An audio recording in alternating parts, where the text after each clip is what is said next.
नमस्कार, सी न्यूज भारत में आप सभी का एक बार फिर से स्वागत है। मध्य प्रदेश बुलेटिन में शुरुआत करेंगे डिंडोरी से, जहां पर शिक्षा के अधिकार और बेटी बचाओ बेटी पढ़ाओ जैसी सरकारी योजनाओं का खुलकर मजाक उड़ाया जा रहा है। और साथ ही बात होगी इंदौर की, जहां पर ट्रैफिक पुलिसकर्मी द्वारा बड़े धूमधाम के साथ डॉक्टर भीमराव अम्बेडकर साहब का जन्मदिन मनाया गया। इन तमाम खबरों पर करेंगे विस्तार से चर्चा। डिंडोरी जिले में शिक्षा के अधिकार और बेटी बचाओ बेटी पढ़ाओ जैसे सरकारी योजनाओं का खुलकर मजाक उड़ाया जा रहा है। ये नारे तब खोखले लगते हैं जब जमीनी हकीकत बिल्कुल उलट दिखाई देती है। ताज़ा मामला डिंडोरी जिले के समनापुर स्थित कन्या आश्रम अंग्रेजी माध्यम से सामने आई है, जहां इन तस्वीरों ने पूरे सिस्टम को कटघरे में खड़ा कर दिया। यहां पढ़ने की उम्र में मासूम बच्चियों से झाड़ू पोछा और साफ सफाई करवाई जा रही है।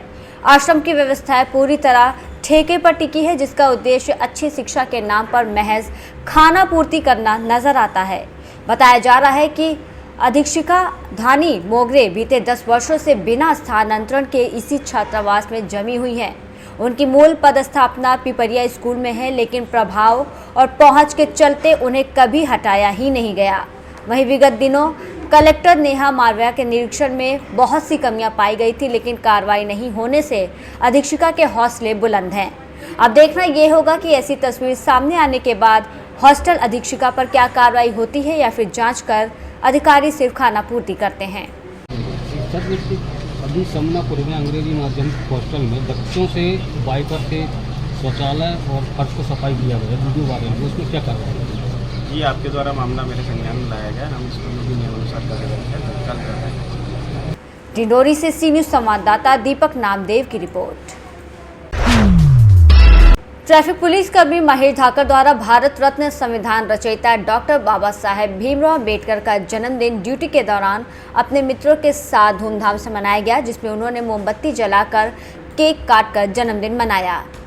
धाकर से जानते हैं कि किस प्रकार इस जन्मदिन को मनाया गया है। आइए महेश भाई बताइए कि किस प्रकार इस जन्मदिन को मनाया गया आपके बाबा साहब द्वारा। व्यवस्था लगी है और ये भाई लोग क्या है यहाँ पे बाबा साहब का जन्मदिन मना रहे हैं। भारत रत्न डॉक्टर बाबा साहब भीमराव अम्बेडकर जन्मदिन आज बहुत बड़ी धूमधाम से मनाया। कल यहाँ पे 14 तारीख को लाखों की संख्या में बता रही है। आपको बता दें कि यहाँ पर कम से कम 1 लाख से अधिक संख्या में बता रही है। इंदौर से सी न्यूज संवाददाता रवि की रिपोर्ट। महू में बाहर से आए श्रद्धालुओं के लिए 105 किलो पोहा मार्गदर्शक आशीर्वाद दाता सीताराम से हरदेव, रामलाल, सुंदरलाल, त्रिलोक चंद कटारिया, भूर, पवन, राजा होटल, वीरू, अयोध्या राजकुमार, संतोष, सुनील, निकेश, अजय महूगांव, राकेश गहलोत, प्यार सिंह, दुर्गेश, घनश्याम, अनिल, बाबूलाल, रजत, शुभम, राजवीर और अन्य सम्मानीय समाजजनों और मुकेश प्रजापति की मौजूदगी में सुबह 7 बजे से स्टॉल लगाकर बांटे गए। इंदौर से सी न्यूज संवाददाता रवि की रिपोर्ट। मध्य प्रदेश के डिप्टी सीएम और स्वास्थ्य मंत्री राजेंद्र शुक्ला के गृह जिले में स्वास्थ्य व्यवस्था पूरी तरह से बदहाल हो चुकी है। कहा जाए तो पूरी तरह से वेंटिलेटर पर है। विंध्य क्षेत्र के तथाकथित विकास पुरुष को ये भी देखना चाहिए कि उनके गृह जिले और विंध्य क्षेत्र के सबसे बड़े अस्पताल संजय गांधी अस्पताल का क्या हाल है। रीवा जिले में स्वास्थ्य व्यवस्था की लचर स्थिति का एक और मामला सामने आया, जहाँ संजय गांधी अस्पताल में भर्ती मरीज मोहित मिश्रा, जो कि हीमोफीलिया से पीड़ित हैं, उनके परिजनों ने आरोप लगाया कि हॉस्पिटल प्रशासन द्वारा झूठी जानकारी दी जा रही है। वहीं मरीज के भाई सचिन मिश्रा का दावा है कि अस्पताल के अधीक्षक डॉक्टर राहुल मिश्रा ने 4 दिन पहले कहा था कि हमारे यहां हीमोफीलिया की दवा उपलब्ध है और सतना से मंगवा ली जाएगी, लेकिन जब सचिन मिश्रा ने डॉक्टर मिश्रा से फ़ोन पर बात की तो उन्होंने कहा कि दवा उपलब्ध ही नहीं है। वही हीमोफीलिया एक जेनेटिक रोग है जिसमें चोट लगने पर खून का थक्का नहीं जम पाता, जिससे खून बहता रहता है, और इसके 2 प्रकार हैं। हीमोफीलिया ए, इसमें क्लॉटिंग फैक्टर 8 की कमी होती है, और हीमोफीलिया बी, इसमें क्लॉटिंग फैक्टर 9 की कमी होती है। वहीं मरीज के परिजन मांग कर रहे हैं कि संजय गांधी अस्पताल में हीमोफीलिया के लिए एक सेंटर बनाया जाए, जहां फैक्टर 7, 8 और 9 की दवाएं हमेशा उपलब्ध रहें। उनका आरोप है कि अस्पताल के डॉक्टर मरीजों को इधर उधर भटकाते हैं, ना तो समय पर सही जानकारी देते हैं और ना ही सही इलाज कराते हैं, जिससे मरीज के परिजनों को काफ़ी समस्या का सामना करना पड़ता है। अब देखना ये होगा कि अस्पताल प्रशासन और स्वास्थ्य विभाग इस मामले में क्या कार्रवाई करते हैं। जी सर, प्रणाम। हाँ प्रणाम। सर मेरा एक मरीज है, संजय गांधी में एडमिट किया हूँ, मोहित मिश्रा। हाँ हाँ सर उसको सेक्टर 9 की नीड है, बहुत ही इमरजेंसी है सर। सेक्टर 9 नहीं है, कहीं नहीं है, सब जगह दिखवा लिया, कहीं नहीं है, ना भोपाल में है ना कहीं भी नहीं, ग्लोबल कमी है उसकी। सर तो क्या किया जाए, वो तो बहुत अब आप डॉक्टर से पूछो क्या किया जाए। बहुत सीरियस है सर वो।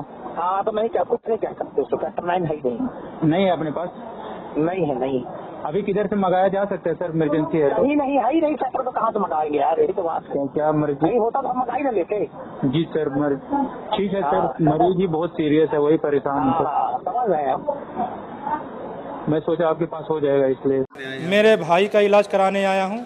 ये फैक्टर 9 इनका हेमोफीलिया का मरीज है। और कितने दिनों से मरीज है? ये जब से जन्म हुआ है, जब से इसकी दवा चल रही है नई दिल्ली हॉस्पिटल, लोकनायक हॉस्पिटल में। तो इनको ले इलाज में परेशानी आ रही है? इनको इलाज परेशानी में मतलब ये फैक्टर 9 का इंजेक्शन लगता है जो महंगा आता है, और यहाँ हमारे जिला के अंदर कोई उपलब्ध नहीं है। यहाँ एक फैक्टर 9 नहीं है, आता भी है तो एक हफ्ता यहाँ भर्ती करते हैं। अब भर्ती करने के बाद यहाँ मतलब 15 दिन बाद इंजेक्शन आता है इनका फैक्टर 9। इतने में इनकी जान भी जा सकती है, इनका ब्लीडिंग मतलब चलता है अंतर। बहुत खतरनाक बीमारी है ये। सरकार से निवेदन है कि हमको यहाँ उपलब्ध कराया जाए इनकी। नहीं, उपलब्धता पर्याप्त है और डिपो इसका सतना में है और यहाँ से डिमांड जाती है। हमारे पास हमेशा एडवांस में इंजेक्शन रहते हैं, 2 या 3 इंजेक्शन 4 इंजेक्शन हमारे पास डिपो में रहते हैं। तो और 2-3 घंटे का रास्ता है, तुरंत डिमांड मंगवा के लेते हैं और अपने पास स्टोर में रहते हैं।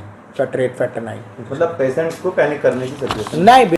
रीवा से सी न्यूज़ संवाददाता अर्जुन की रिपोर्ट। फिलहाल के लिए इस खास बुलेटिन में बस इतना ही। देश दुनिया की तमाम बड़ी खबरों को जानने के लिए आप जुड़े रहिए सी न्यूज़ भारत के साथ। हर खबर आपके साथ, आपके हाथ।